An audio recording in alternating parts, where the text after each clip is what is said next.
Hello, I'm David Harper, and I want to start with a number that should make you angry. $20,000. That's roughly how much one widow in this country never received, money she was legally entitled to, simply because nobody told her to apply for it. Money that, once enough time passes, can never be fully recovered no matter how clearly she qualified for it the entire time. If your spouse has passed away, or if you're caring for a parent who recently lost their husband or wife, I need you to stop whatever you're doing and listen carefully, because the Canada Pension Plan owes survivors money that almost never gets claimed automatically.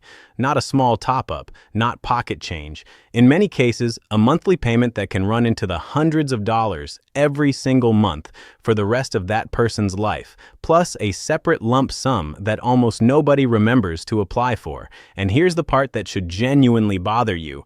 CPP does not call grieving families to explain this. There's no letter that arrives automatically saying, by the way, you're now entitled to your spouse's pension as well as your own. You have to know to ask during what is very likely the hardest, most exhausting period of that person's life. So today, I'm walking you through exactly what survivor benefits are, who actually qualifies, how the rules change this year, and the exact steps to take so a grieving spouse doesn't lose money they were always entitled to. Before we go further, subscribe to this channel, because pension rules like this one change quietly, and the people who need this information most are often too overwhelmed in the moment to go looking for it. If you're subscribed now, this information is already sitting with you before you ever need it, which is exactly when it does the most good. Hit subscribe, tap the bell, and let's get into what survivor benefits actually are. Let's start simple. When someone who contributed to the Canada Pension Plan during their working life passes away, their surviving spouse or common law partner may be entitled to a monthly survivor's pension, built from the contributions that person made over their working years. This is separate, and on top of any CPP pension the survivor already receives based on their own work history. Think of it as the deceased person's years of contributions continuing to provide income, just now flowing to the partner they left behind. It is not automatic. It requires a formal written application, and many surviving spouses simply never know they need to file one, especially if they're not the one who normally handled the household's financial paperwork. This last point matters more than it might seem. In a lot of long marriages, one partner traditionally managed the banking, the taxes, the pension paperwork, while the other focused on different responsibilities. When that managing partner is the one who passes away, the surviving spouse can be left not only grieving, but genuinely unfamiliar with a financial system they were never the one navigating, at exactly the moment they need to navigate it most. Here's where it gets specific, because the amount depends heavily on the survivor's own age. If you're under 65 when your spouse passes away, you receive a flat rate portion, currently a little over $238 a month, plus a percentage of what your spouse's own CPP retirement pension would have been. If you're 65 or older, the calculation works differently, and you receive a percentage-based amount tied more directly to your spouse's contribution history, without that same flat rate component. The exact dollar figure depends on how much and how long your spouse contributed, which means two survivors of similar age can receive noticeably different amounts, depending entirely on their late spouse's career and earnings. This year, the way these survivor amounts are calculated was updated to more fully reflect the enhanced CPP contributions that have been phasing in since 2019, the program most people simply call CPP 2. In plain language, if your spouse contributed during those enhanced years, especially in the years closer to their passing, the survivor pension calculation now more visibly reflects those higher contributions than it did under the older formula. For some survivors, especially those whose spouse worked and contributed well into their later years under the enhanced system, this can mean a noticeably higher monthly amount than the old flat percentage method would have produced. If you were told a number years ago, even by Service Canada itself, it's worth checking again, because the underlying calculation has genuinely changed.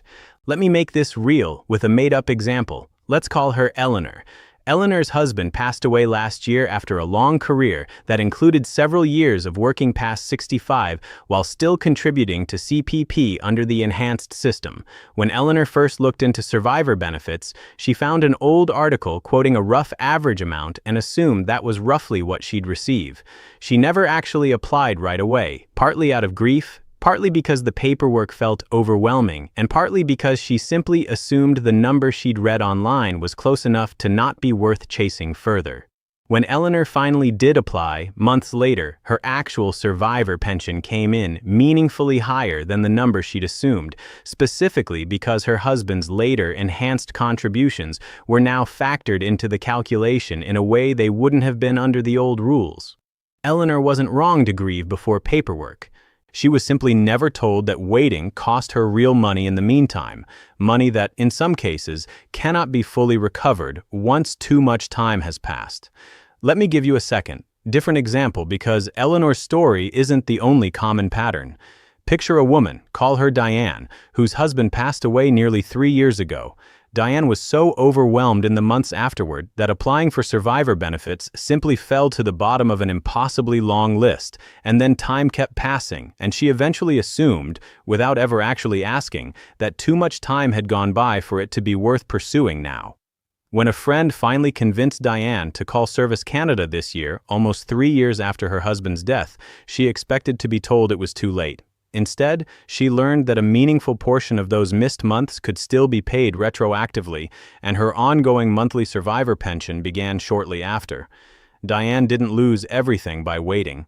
She lost some of it, the portion outside the retroactive window, but she very nearly lost all of it simply by assuming the door was closed instead of picking up the phone and asking. I need to say this as plainly as I can.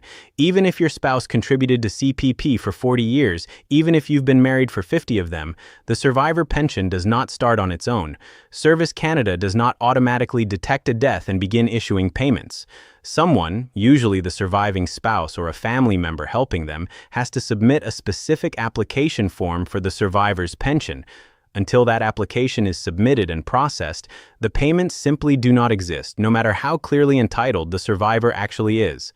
On top of the monthly survivor pension, there's a separate, one-time payment called the CPP death benefit, a lump sum currently capped at $2,500 paid to the estate of the person who passed away. This is typically used to help cover funeral costs, though it can be used for anything once received. Here's the critical detail. This is not the same application as the survivor's pension. It requires its own separate written application, and it's extremely common for families to claim the monthly survivor pension and never realize the lump sum death benefit existed as a completely separate entitlement they also needed to apply for. Funeral homes in some cases will mention this benefit in passing, but it's not their responsibility to ensure the application actually gets submitted, and in the chaos of arranging a funeral, that small mention is easy to forget entirely by the time the immediate arrangements are finished. If you weren't legally married but were living together as common law partners, you can absolutely still qualify for survivor benefits. Generally, you need to have been living together in a conjugal relationship for at least 1 year before your partner's death. This rule hasn't changed this year, but it remains strict, and you'll typically need to provide a statutory declaration along with supporting proof of the relationship, things like shared addresses, joint accounts, or other documentation showing the relationship was genuine and ongoing.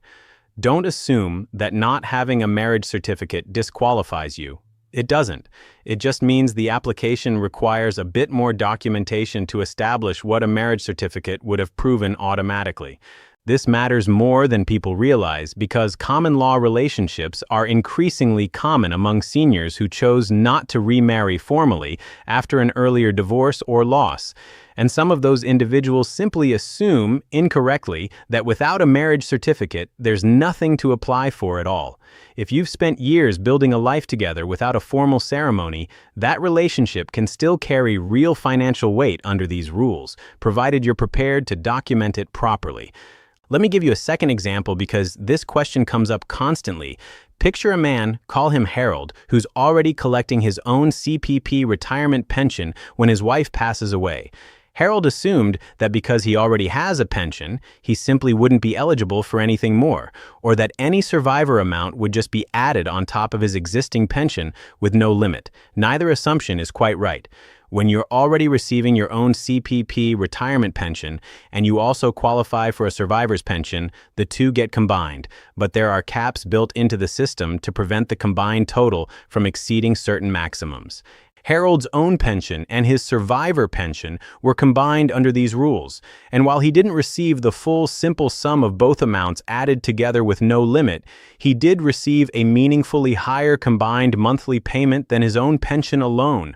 Money he would never have seen if he'd assumed, like many people do, that already having his own pension meant nothing more was coming. Harold told me afterward that the part that actually surprised him most wasn't the dollar figure. It was learning that the assumption he'd been carrying around for months, that nothing more was available to him, had been wrong the entire time, simply because nobody had ever explained how the combination rule actually worked. There's a specific combined maximum worth knowing if disability is part of the picture. For survivors who are also receiving CPP disability benefits, the combined disability and survivor payment is capped, currently at just over $1,750 a month at the maximum. This combined cap exists specifically for that disability plus survivor situation, and it's a detail that's easy to miss if you're only researching the standard survivor pension rules and don't realize a separate disability calculation applies on top. Here's something that genuinely surprises people.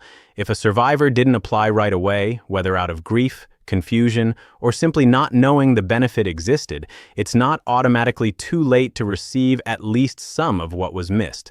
CPP does allow for retroactive payments in many survivor cases, covering a portion of the period before the application was actually submitted.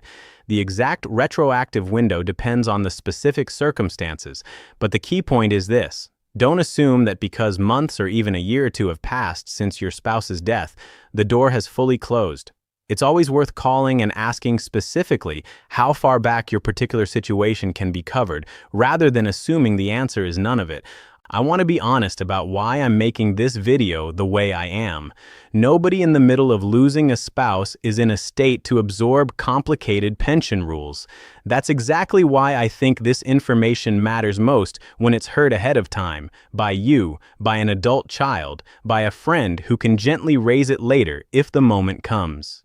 Knowing these rules now means that when the time comes, if it comes, there's already a rough map in someone's head instead of a complete blank page during the hardest weeks of their life. I've made other videos about discounts and tax credits, and those matter, but this one feels different to make because the stakes are higher and the timing could not be worse for someone to be learning all of this for the first time. If even one person watching this saves this video or tells a parent or a friend about it now, long before they ever need it, that's exactly the outcome I'm hoping for. Knowing the rules is one thing, but the application itself moves faster when you have the right paperwork ready before you call.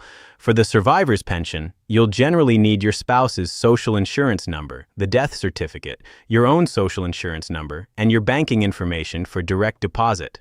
If you were common law rather than married, add the statutory declaration and supporting proof of cohabitation to that list. For the death benefit, the same death certificate applies, along with confirmation of who is handling the estate, since the lump sum is paid to the estate rather than directly to an individual in most cases. Gathering these documents before you call doesn't just speed things up. It also means you're not searching through filing cabinets in the middle of an already difficult phone call, fumbling for a social insurance number while trying to hold a conversation that's already emotionally exhausting on its own. One more piece worth knowing, even if it doesn't apply to most of you watching.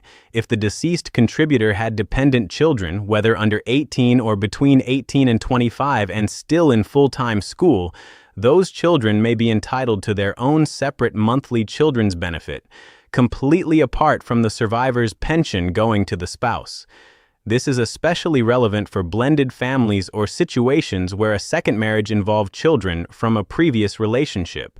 If there are children in the picture, it's worth asking Service Canada directly whether a children's benefit applies, because this is yet another entitlement that does not start automatically and requires its own application. So here's exactly what to do, in order, whether you're facing this now or simply want to be prepared.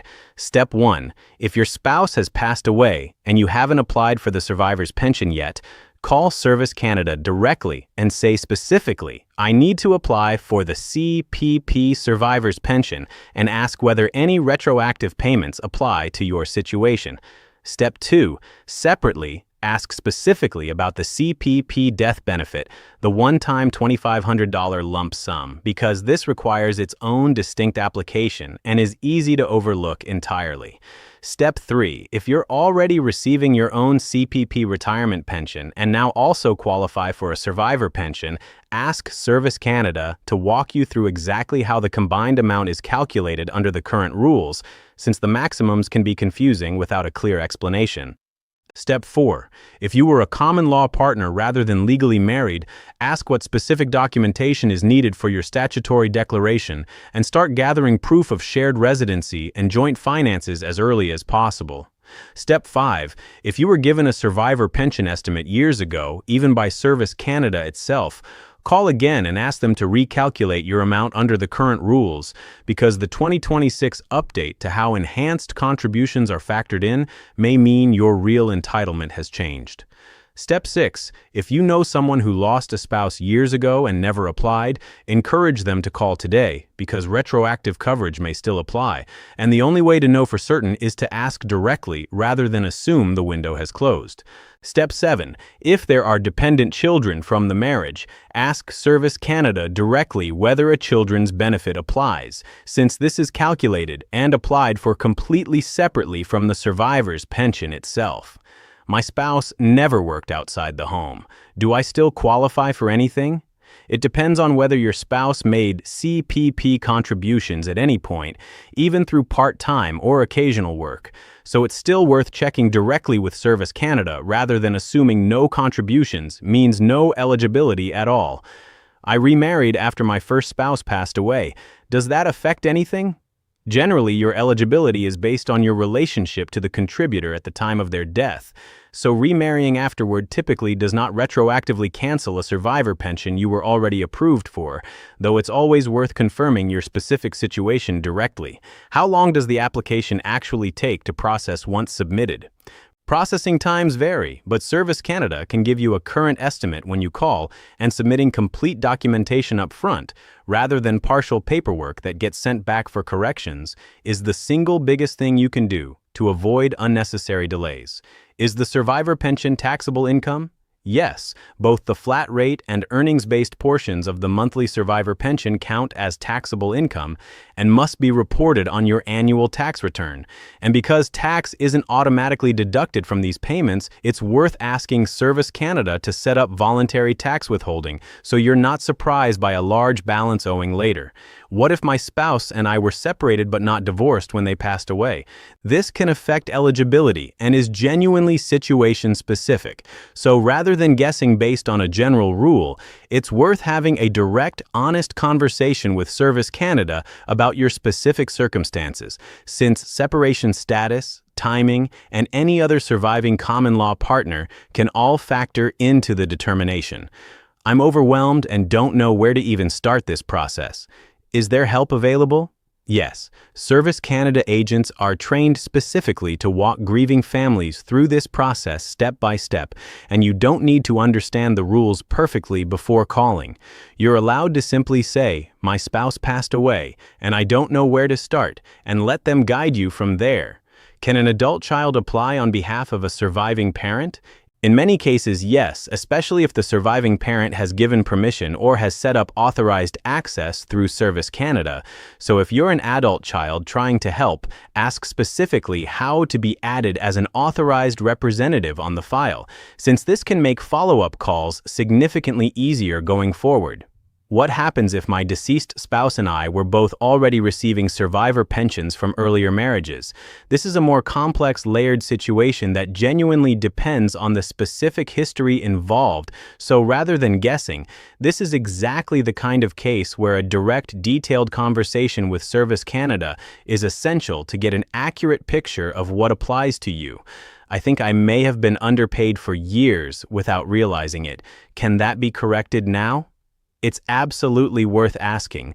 Service Canada can review your file and explain whether your current amount reflects the most recent calculation rules, and if it doesn't, ask specifically whether a recalculation and any resulting back payment are possible under your circumstances, even if the original approval happened many years ago under an entirely different version of the formula.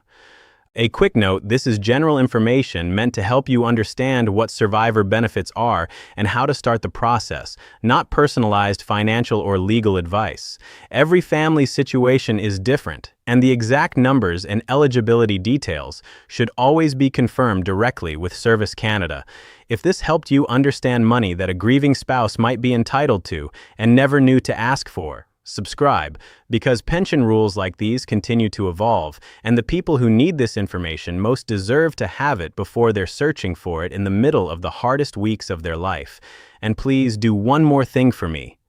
If you know someone who lost a spouse, whether last month or several years ago, and you're not certain they ever applied for everything they were entitled to, send them this video gently today. It might be the conversation that finally gets them to make one phone call that changes their life.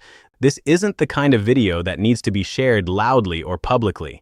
Sometimes the most important thing you can do is send it quietly, privately, to the one person you know is carrying more than they've said out loud. Take care of yourself, and I'll see you in the next one.